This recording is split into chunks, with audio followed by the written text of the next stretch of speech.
What if the reason you've been overlooked isn't because you're not enough, but because you're more than they're ready for? It's not your smile, it's not your body, and it's definitely not about playing by their rules. Some women, without fitting any mold, without trying, pull people in like gravity. You've seen her. She doesn't beg for attention, it finds her. She moves through the world like she belongs to it, not because someone told her she does, but because she decided it herself. There's a type of woman men can't resist, and it has nothing to do with looks.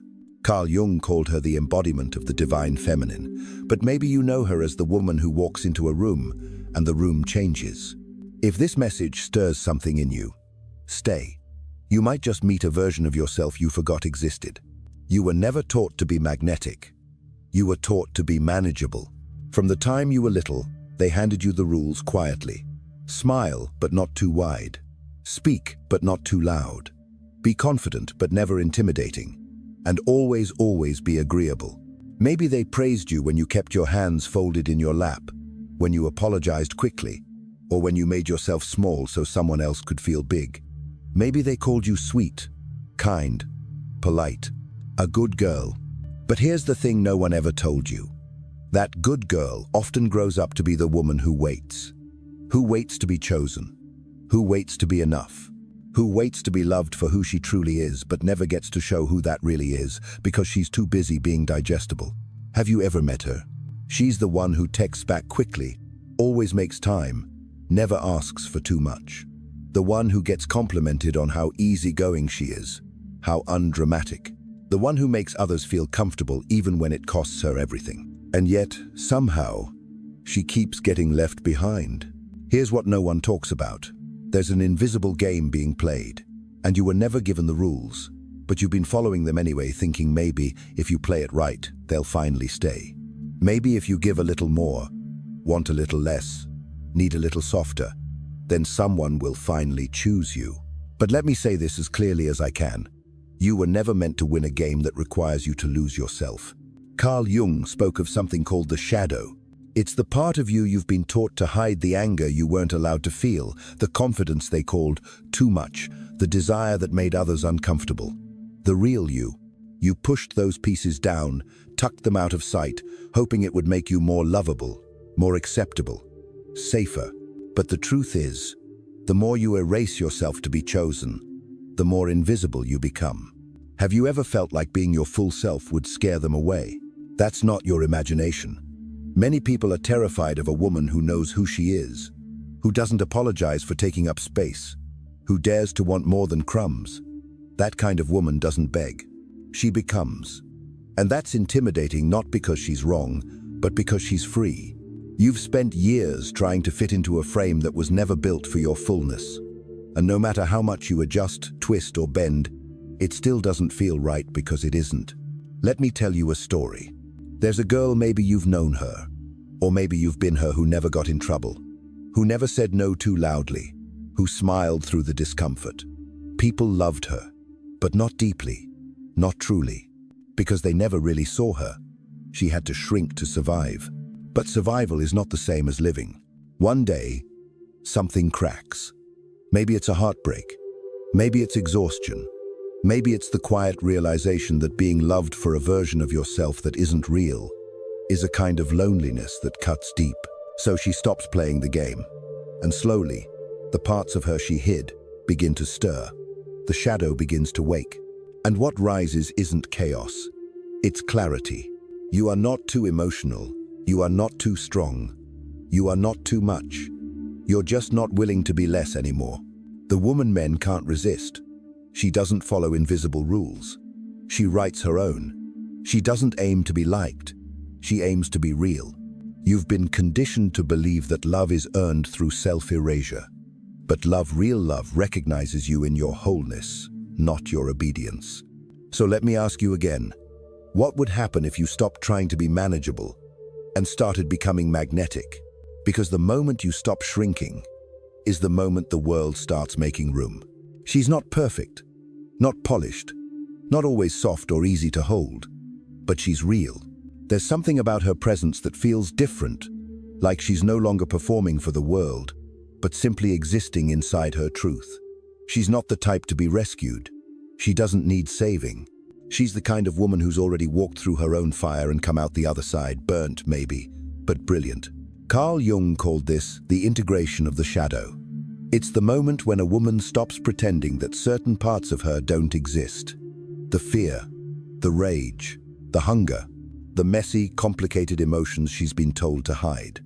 When she finally turns around and faces the parts of herself she once buried, something shifts. She stops asking, "Is this okay?" and starts declaring, "This is me." Have you ever noticed that the most captivating people are the ones who aren't trying to be captivating at all? That's because they've made peace with their own contradictions. They're not wasting energy holding masks in place. They let you see the beauty and the bruises, the tenderness and the strength, the fire and the stillness. This woman, she doesn't ask for permission to feel deeply. She doesn't apologize when her emotions show up loud. And she doesn't filter her truth to make others more comfortable. She doesn't make herself smaller to be loved. She expands and love either rises to meet her or fades quietly away. And you feel it when you're around her. Not because she's loud, not because she takes up space with force, but because she's anchored, present, at ease, in a way that most people never are. What makes her magnetic is not perfection, it's her wholeness. She knows what lives inside her. The jealousy, the lust, the grief, the brilliance. And she doesn't flinch. She doesn't try to kill it off or bleach it clean. She listens to it, learns from it, lets it shape her, but not rule her. That's the difference. Most people run from the shadow. They silence it with distractions, relationships, hustle, numbness. But she stopped running. And when she did, she discovered something powerful. You don't need to conquer your fear. You just need to stop running from it. It's in the pause. The moment you turn around and say, "Okay, show me," that you begin to reclaim yourself. She doesn't need to be told she's worthy. She knows it because she's met every version of herself and didn't look away. And in doing so, she no longer relies on outside validation to tell her who she is. This is the woman who makes people stop mid-sentence, who shifts the air in the room not because of what she wears or says, but because of how she knows herself. And not just the shiny parts. She's not afraid of the dark. She's made a home in it. And you have that same power. Your shadow isn't your weakness. It's your edge, your fire, your untamed brilliance. It's not there to shame you. It's there to shape you. So maybe you don't need to fix anything. Maybe you don't need to become something more. Maybe all you need is to stop pretending you're not already whole. She's the ocean, not the glass of water someone once tried to fit her into. That's what they never understood. Her power isn't something you can hold, contain, or explain away. It's not neat. It doesn't sit still. It moves with tide and rhythm, wild and steady, bold and soft. Her power doesn't shout. It pulses through her gaze, her stillness, her words unspoken. But most of us were never taught how to live like the ocean. We were taught how to shrink, how to calculate, how to follow the rules of a world that was never built with our depth in mind. You've been taught to lead like a man, love like a man, work like a man, push, strive, grind, be logical, be decisive. Don't feel too much, don't need too much, don't want too much. But what happens when you lead with your feminine fire? Carl Jung believed that every human carries both masculine and feminine energies. He called the feminine aspect within us the anima, not weak, not lesser, but vital. The anima is your intuition, your emotional depth, your instinct to nurture and create, your ability to sit in mystery without needing to explain it away. This energy, when it's owned, is magnetic. Not because it begs to be noticed, but because it doesn't. It simply is. There's a kind of woman who doesn't compete. She collaborates. She doesn't chase.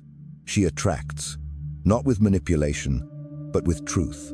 Not with perfection, but with presence. She knows she doesn't have to harden to be strong. And maybe, once, you felt her rise inside you. Maybe there was a moment, a quiet one, when you moved through the world without trying to fit. Maybe it was when you laughed so fully your body forgot how to hide. Or when you said exactly what you felt and didn't take it back. Or when you danced, alone in your kitchen, barefoot and untamed, and something ancient in you whispered, This is who you are. You didn't need permission. You didn't need approval. You just were. That version of you wasn't afraid to take up space. She wasn't performing. She wasn't pleasing. She was alive. But then life happened. Expectations piled on. People labeled you too sensitive, too emotional, too intense. So you buried her. You told her to be quiet. You taught her to behave.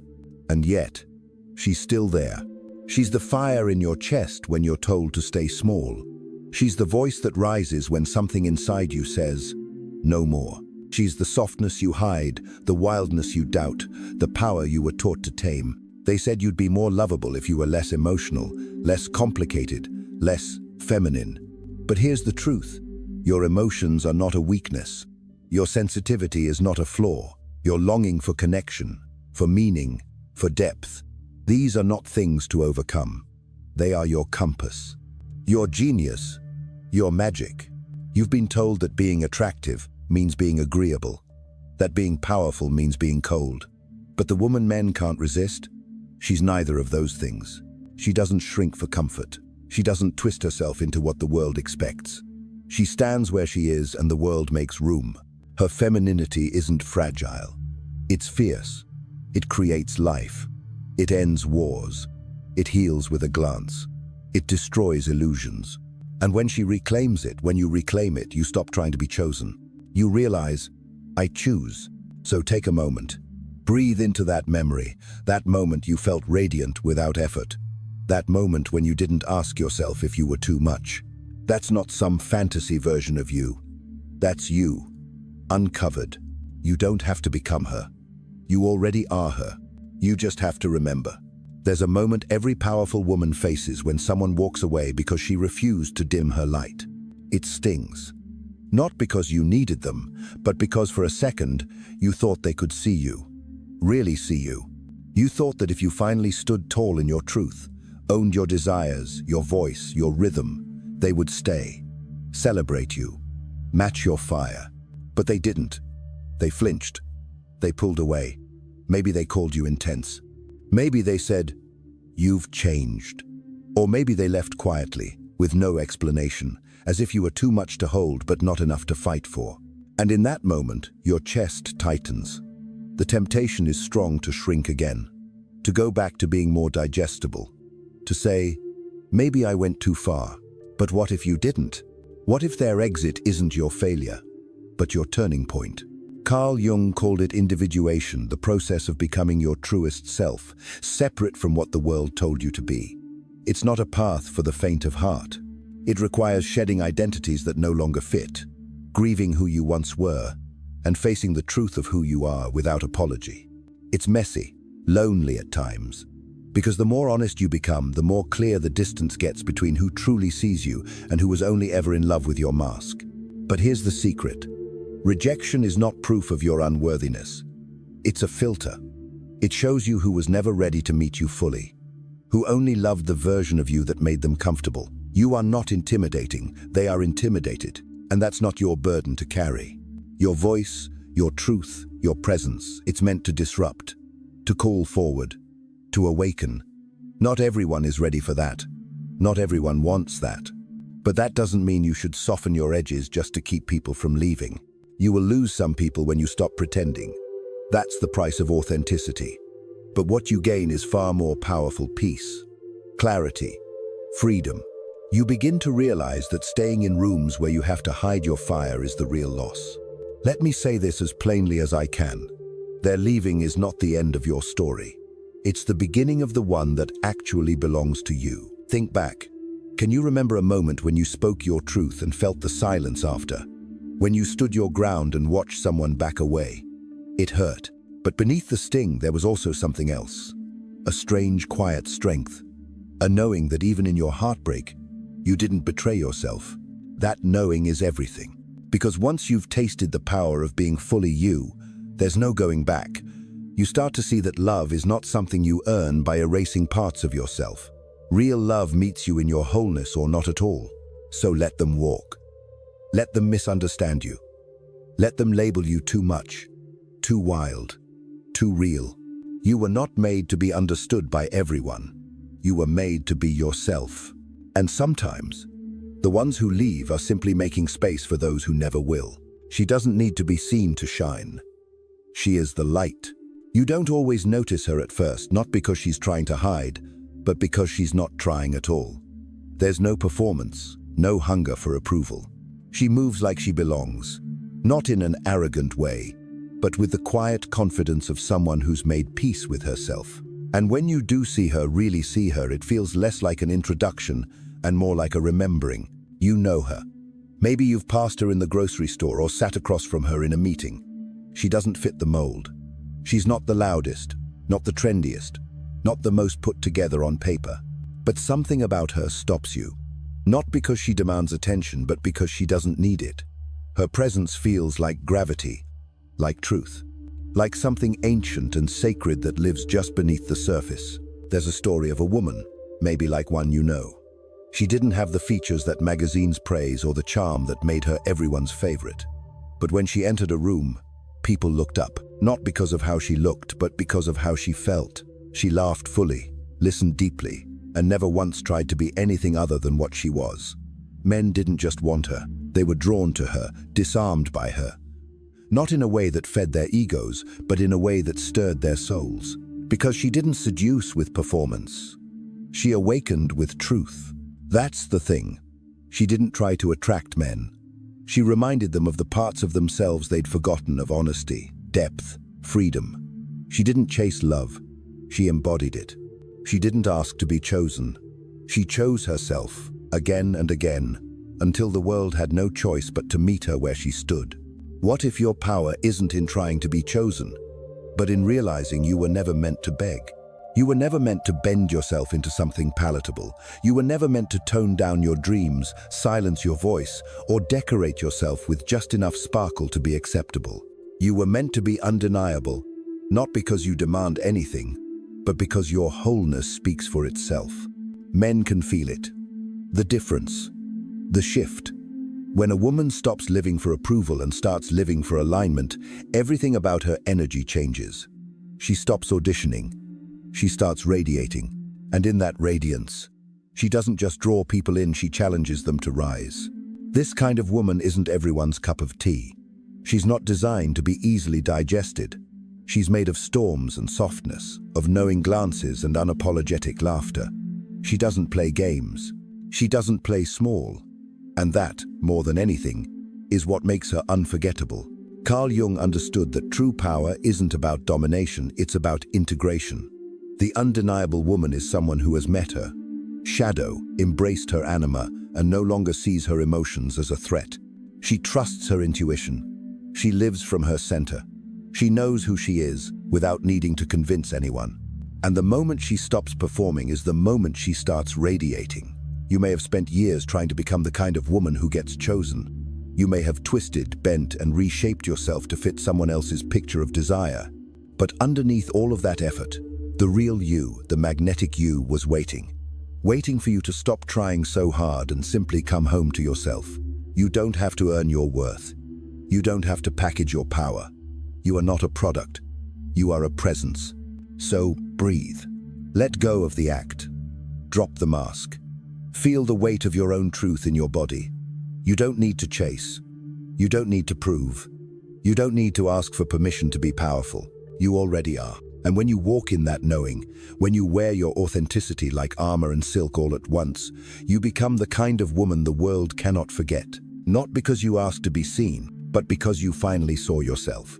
You were never meant to twist yourself into something smaller just to be loved. You were never meant to wait at the edge of your own life, hoping someone would finally see you.